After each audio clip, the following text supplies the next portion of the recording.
18 March 2024 কর্ণাটকের একটি মেয়ে সুইসাইড করতে বাধ্য হয় তার হাজব্যান্ডের কিছু ভুল সিদ্ধান্তের জন্য।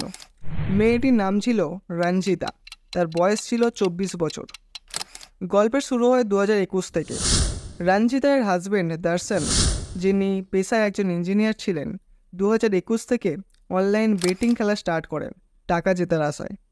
ধীরে ধীরে এটা দর্শনের একটা নেশা হয়ে যায়, আর 2024 অবধি দর্শন কয়েক লক্ষ টাকা এই বেটিং অ্যাপে লস করে ফেলেছিল। দর্শন অলরেডি এত বড় একটা ঝামেলার মধ্যে জড়িয়েছিল, তার মধ্যেই সে আরও একটা ভুল সিদ্ধান্ত নিয়ে ফেলে। সে বাইরে থেকে চড়া সুদে টাকা ধার নেয়, যাতে সেই টাকাকে সে অনলাইন বেটিং অ্যাপে লাগিয়ে তার আগের যে লস তাকে রিকভার করতে পারে। আনফর্চুনেটলি দর্শন এবারেও হেরে যায়, আর তার লসের পরিমাণ লক্ষ ছাড়িয়ে কোটিতে পৌঁছায়। এরপর দর্শন যাদের থেকে টাকা ধার করেছিল তারা দর্শনের বাড়িতে এসে দর্শন ও তার ফ্যামিলিকে হ্যারাস করে, আর প্রতিনিয়ত হুমকি দিতে থাকে টাকা ফেরত দেওয়ার জন্য। প্রতিনিয়ত এরকম হতে দেখে দর্শনের ওয়াইফ রঞ্জিতা নিজের সামনে আর কোনো রাস্তা খুঁজে পায় না। 18 মার্চ তার ঝুলন্ত দেহ পাওয়া যায় তার নিজেরই বাড়ি থেকে। এরকম খবর আপনি প্রায় নিউজ চ্যানেল বা ইন্টারনেটে দেখেছেন,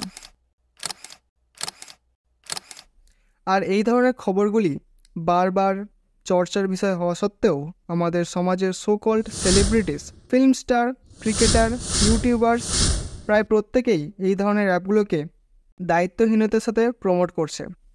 কিন্তু আজকের ভিডিও এর উদ্দেশ্য কোনো সেলিব্রিটিকে এক্সপোজ বা ক্রিটিসাইজ করা নয়, বরং আজকের ভিডিওতে এটা বুঝবো যে কিভাবে সাইকোলজিক্যাল টেকনিকগুলোকে ব্যবহার করে এই ধরনের অ্যাপগুলো আর ট্র্যাডিশনাল গ্যামলিং অর্থাৎ ক্যাসিনো মানুষকে নিজেদের ফাঁদে ফেলে। আর এটাকেও বোঝার চেষ্টা করব কিভাবে এবং কেন একজন সাধারণ ঘরের ছেলে বা মেয়ে এই ধরনের অ্যাপগুলোর ফাঁদে পড়ে বাইরে থেকে চড়া সুদের লোন নিয়ে এখানে বেটিং করে।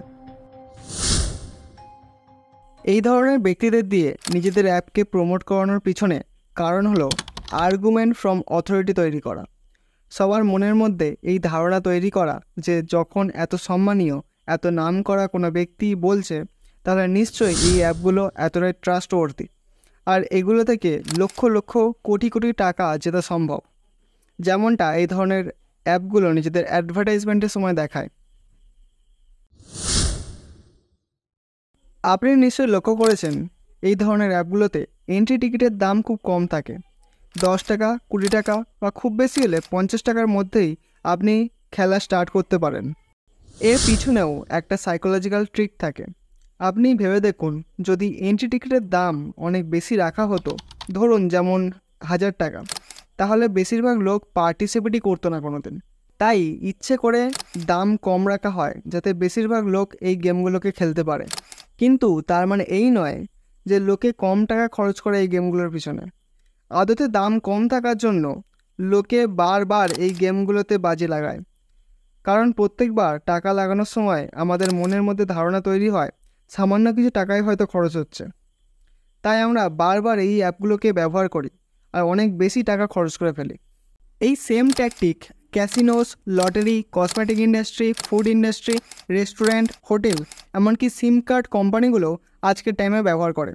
আমরা যদি কোনো একটা সিম কার্ড কোম্পানির রিচার্জ প্ল্যানগুলোকে ভালো করে দেখি, তাহলে দেখতে পাবো সেখানে ডেটা অ্যাড অন বলে একটা সেকশন আছে।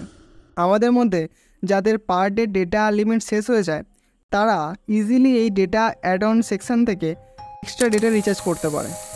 আর দাম তুলনামূলক কম হওয়ার জন্য আমাদের মধ্যে খরচের সেরকম ফিলিংস তৈরি হয় না।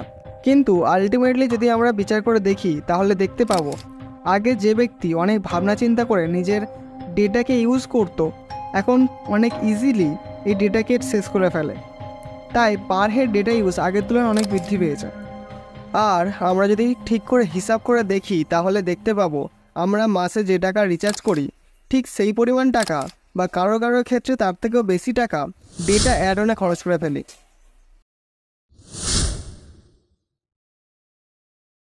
আপনারা নিশ্চয়ই লক্ষ্য করেছেন আমাদের বিহেভিয়ারের মধ্যে একটা ইউনিক প্যাটার্ন আছে। আমরা যখন কোনো একটা কাজ করি আর তার বদলে কোনো একটা রিওয়ার্ড পাই, তখন সেই কাজটা করার জন্য আমাদের মধ্যে মোটিভেশন তৈরি হয়। কোনো টিচার যখন বাচ্চাদের খাতে ভেরি গুড লিখে দেয় HW করে নিয়ে আসার জন্য, বাচ্চাদের এটা খুব আনন্দের লাগে যে টিচার তার খাতায় ভেরি গুড লিখেছে। তাই জন্য বাচ্চারা পরের দিন আবার হোমওয়ার্ক করে নিয়ে আসে এই ভেবে যে টিচার হয়তো আবার তার খাতায় ভেরি গুড লিখে দেবে। সাইকোলজির ভাষায় এটাকে অপারেন্ট কন্ডিশনিং বলা হয়। সাইকোলজিস্ট BF স্কিনার প্রথম এই তত্ত্বটি দিয়েছিলেন। এটারই একটা ফর্ম হলো রেশিও ভেরিয়েবল রিইনফোর্সমেন্ট, যেটা গ্যামলিং অ্যাডিকশানের জন্য সবথেকে বড় কারণ হিসেবে মনে করা হয়। কারোর বিহেভিয়ারকে কন্ট্রোল করে তাকে দিয়ে বারবার কোনো কাজকে করানোর জন্য এটা সবথেকে এফেক্টিভ একটা টেকনিক। কারণ এখানে প্রত্যেকটা টাস্কের পর বা কোনো নির্দিষ্ট সংখ্যক টাস্কের পর আপনাকে রিওয়ার্ড দেওয়া হয় না, বরং একটা আনসার্টেন ওয়েতে রিওয়ার্ড দেওয়া হয়। আপনি প্রথম দানেই রিওয়ার্ড জিততে পারেন, বা 5th বা 6th গিয়ে আবার প্রত্যেকটা দানেই রিওয়ার্ড জিততে পারেন। আবার এটাও হতে পারে যে আপনি কোনো দানেই কিছু জিতলেন না। এবার অনেকের মনে হতে পারে এরকম করলে তো লোকের খেলার ইন্টারেস্ট কমে যাবে, কিন্তু হয় ঠিক এর উল্টো। যেহেতু আপনি জানেন না যে কোন দানে আপনি জিতবেন, তাই প্রত্যেকবার টাকা দিয়ে খেলার সময় আপনার এটাই মনে হবে এটাই হয়তো সেইবার যখন আপনি টাকা জিততে পারবেন, আর আপনি বারবার ট্রাই করতে থাকবেন টাকা জেতার আশায়। মানে এটা একটা লুপ হোলের মতো। আপনি যখন কিছু টাকা জিতবেন, আপনার মধ্যে আবার খেলার ইচ্ছা জন্মাবে। আপনি যত বেশি দান জিততে থাকবেন, আপনার তত ইচ্ছা বাড়তে থাকবে আরও বেশি টাকা লাগিয়ে আরও বড় দান খেলার। যদিও উচিত এটাই যে যখন কিছু টাকা জিতেছেন তখন সেই টাকা নিয়ে বেরিয়ে আসা, কিন্তু আপনার মোটিভেশন আপনাকে বের হতে দেয় না, আর আপনি নিজের সব টাকা গ্যামলিংয়ে হারিয়ে ফেলেন।